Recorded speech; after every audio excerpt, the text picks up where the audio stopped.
Assalamualaikum warahmatullahi wabarakatuh dan selamat sejahtera semua. Saya nak cerita sedikit lah tentang pendidikan khas masalah pembelajaran ni. Okey. Rezeki semua orang tak sama. Rezeki kejayaan tak sama. Semua orang boleh berjaya. Tak semestinya masuk pendidikan khas dulu baru boleh berjaya kan. Sebenarnya kan saya nak cerita tak payah masuk pendidikan khas pun boleh berjaya sebenarnya.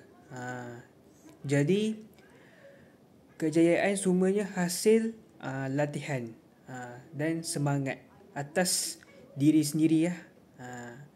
Dia sebenarnya masuk pendidikan khas ni atas masalah-masalah tertentu saja dan hasil appointment, temu janji dengan doktor. Doktor bagi tahu dia ada masalah ABC. Macam itulah, ada masalah-masalah kesihatan macam itulah.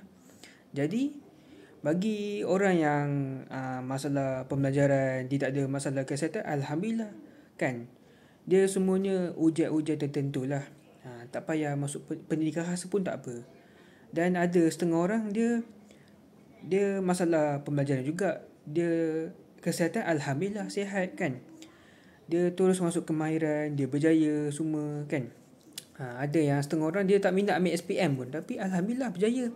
Tapi kita seorang manusia belajar satu perkara, berjaya ikut kemampuan. Selagi kita boleh ambil SPM, ambillah SPM. Jangan orang kata apa, ambil kesempatan. Maksud saya ambil kesempatan tu ambil mudah.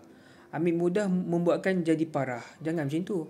Kalau boleh kita berjaya, biar kita berjaya ikut kemampuan. Jangan ambil kesempatan sampai membuatkan bila kita ambil kesempatan, kita sendiri jadi menyesal. Tak tentu pasal. Senang cerita.